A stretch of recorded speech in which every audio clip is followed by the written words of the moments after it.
Cheers. Yes. And what am I drinking? Cheers, gentlemen. You are drinking a beer from Ghost River. We're all drinking beers from Ghost River, which I believe is located here in Memphis. Let me just double check. Memphis, Tennessee. Brewed in Memphis, Tennessee. But this is exciting because this is another return guest. But the first time a return guest has come on Manufacturing Hour, Happy Hour, after switching jobs. And I believe last time we were theoretically having drinks at what? Mad Squirrel, Barking Squirrel, something like that? Mighty Squirrel. Mighty Squirrel out in kind of the tech corridor of Boston, correct? That's right. The Boston area.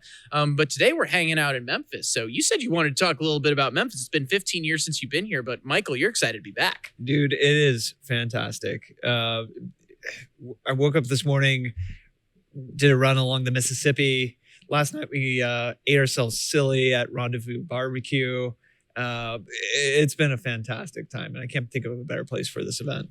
This is a cool one, right? Like, I can't think of many other reasons that get me down to Memphis terribly often. We did Central Barbecue, the original Central Barbecue. Yeah. They've got a couple of those. We did that right when we landed on Monday. I guess it's only Wednesday. Gosh, It's been a crazy week so far. Can't keep track of it. But, Michael, you're at Dexterity now. Last time we talked, you were at a different company, but would love to chat a little bit about your resume a little bit first. So I'm going to highlight a couple things. Obviously, you were at Boston Dynamics the last time I spoke with you. Jake here is excited because you worked with DJI, the drone I'm a big drone nerd, so immediately I'm like, oh man, we're talking now. Jake, we got to exchange some thoughts. Absolutely. Absolutely. Yeah. Do you have a drone question to kick things off? Like, let's start there. Let's have some fun. Honestly, it's for me, it's just making photography more accessible to the everyday person. I think that's, drones have been around for a long time, and I could totally have a podcast on drones. But I think what's great, the fact is, I have the Mini too, and I could take this guy and throw him in my suitcase. It's 249 grams, which is, for people in the drone industry, that means a lot, and just go around and just get some amazing footage. I was literally out here, I'm looking 200 feet down to the balcony right now, and I just got some amazing aerial view of downtown Memphis. It was absolutely beautiful. Wow, that's amazing. Yeah, drones are an amazing tool. I'm glad to hear that you're a fan, Jake, because I'm the same way. I'm a photographer at heart. Having a robot help me frame shots better, control the camera in 3 dimensions, unlocks another level of creativity. And a story, right? You can explain so much more of, I'm sure we'll get some more actual video footage out when it comes to all this content we're making right now. But when you could just see downtown Memphis, see the city, literally the Mississippi River just right next to it. It's absolutely beautiful. Yeah. Well, I know I set you guys up for it, but I hate to break it to you. The drone conference is next week. We're at an AMR conference right now. So let's talk about Dexterity. Michael, you know the drill. Well, and Michael Perry from Dexterity, for all of you out there listening, want to make sure I properly introduce him. Explain Dexterity as if we're having a beer with one another. So the thing that really got me excited about Dexterity is that in the past, I've worked with drones, so robots that fly. And I've worked with Spot, which is a robot that walks. And I feel like I've done the hat trick now with robots that grasp and manipulate things. Yeah. The really cool thing, though, is that when I thought about grasping and manipulation in robotics, I thought about things that are incredibly precise, that require very pristine environments, very neat and orderly scenarios for the robot to be successful. Dexterity is going about the problem the opposite way. It's assuming that the world is chaotic, that the parcels that it's receiving and has to unload or singulate are unstructured, and it's never seen it before. It has to figure out a way to grab it and do something meaningful.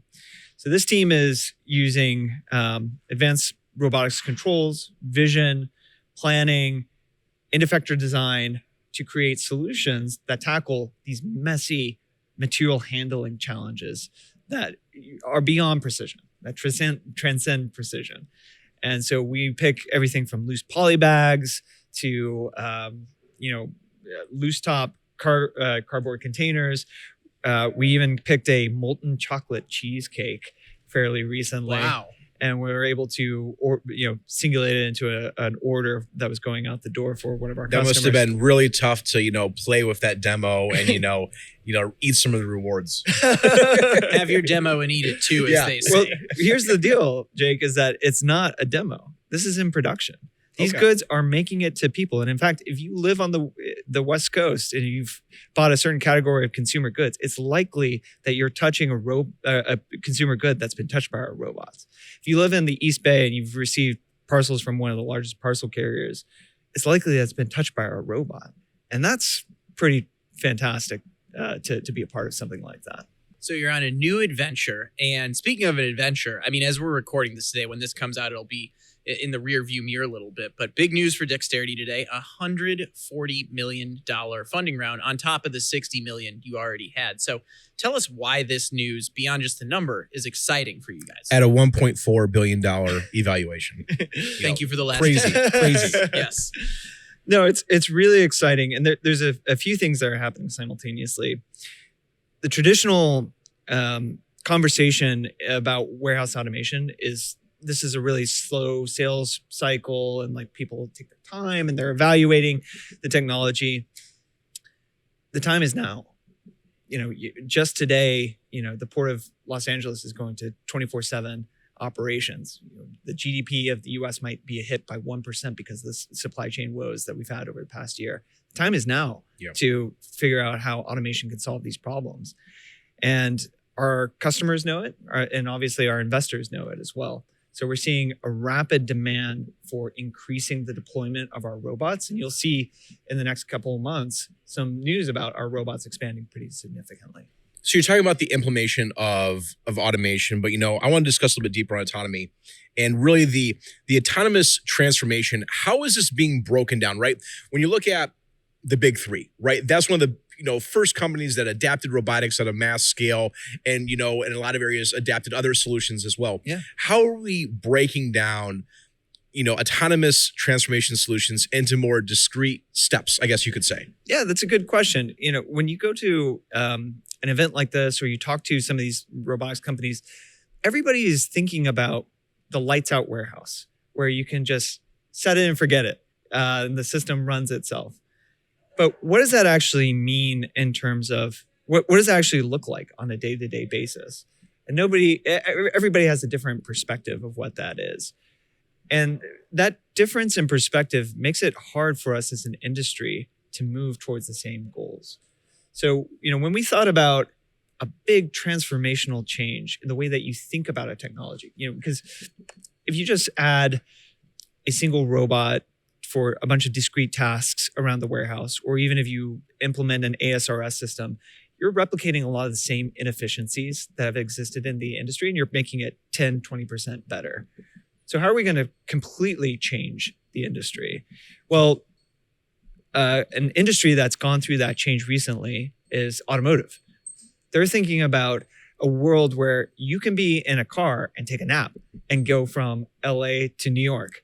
Now that world's far off, but there are a series of steps for how to get there. So we're thinking about the lights out warehouse as the fully autonomous car, where at the end of that journey, you have complete visibility across the supply chain. You can get just-in-time goods, know exactly where they are throughout the supply chain. What are the steps that are going to take you there? It's the peak of the mountain, but you still have to go through many different crossings to reach that peak. That's right. So, you mentioned the big three.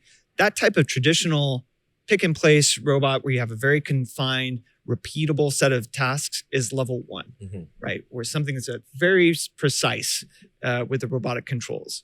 Then you start thinking about level 2, which are like these smart grasping robots that can handle some dynamic systems, but they're still fairly in place. You start thinking about level 3, robotics that collaborate, that know what each other are doing and can work together to solve a task. Level 4 being a person's in the loop, where they're feeding and working together with the robot to handle some of those things that the robots can't figure out by themselves. We think of a level 5 transformation as complete visibility across the inbound to outbound in a warehouse. So you're able to see when something gets off the truck to when it goes out the door, and all the telemetry of the package and figure out how it's moved through the site. Yeah. And then the last thing is level 6, which is what if you had that visibility not across just one warehouse, but all of your warehouses?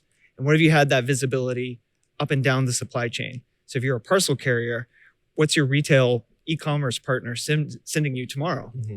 How are you going to plan for that?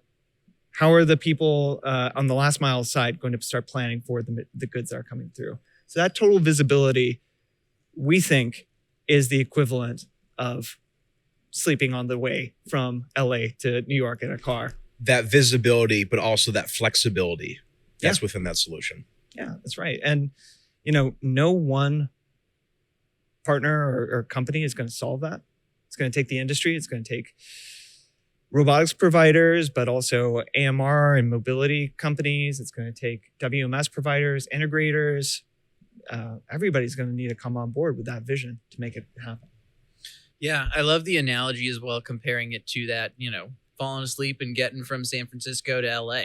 Like, I wish I could have done that when I lived out in California, right? But didn't have that opportunity, moved away since then. We're going to switch up because we only have a limited time here today, because I do have a personal career question for you as well. And we were chatting about this a little bit at the start of our conversation today. I mean, the last time I interviewed you, you were at Boston Dynamics. We talked about drones in extent today, that you were at DJI. I'm curious, what are you looking to maybe personally and professionally accomplish with your new role here at Dexterity? Yeah. So I really get excited about transformational change. And when you think about the time that you have on this planet, you're thinking about what you can do to add the most value. And, I was really lucky to be a part of some of that transformational change at Boston Dynamics as we moved from an R&D company to a commercial organization. And I hate to say it, but the flywheel's turning.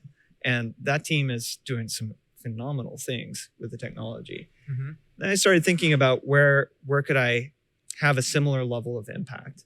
And Dexterity kind of has the inverse problem of Boston Dynamics. They have a great business, as indicated by our funding, but nobody knows who we are. Sure. Yeah, Boston Dynamics is a powerful brand. You mentioned going from R&D, really getting into commercializing spot right now, as you had talked about last time. But yeah, flip that on its head, right? You're with a company that's already kind of in go mode, but the name Dexterity doesn't necessarily ring a bell the same way. Yeah, that's right. So, I think once people see our robots in operation, they start understanding the vision. I think you'll be hearing a lot more about us here soon. Well, exciting times ahead, since people are just getting to know Dexterity and big news is breaking about you on a more regular basis now. What's the best way to connect with you guys? Follow us on LinkedIn. If you go to our website, dexterity.ai, you can learn more. And of course, I'm always open to talk about robots. So just hit me up on LinkedIn. Yes, he certainly is open, because it's the second time he's been on the show. Probably won't be the last either. So with that, hey, Michael, great having you back on. We'll end with another cheers, everyone. Cheers, guys. Cheers. And for everyone out there listening, make sure to check out Dexterity.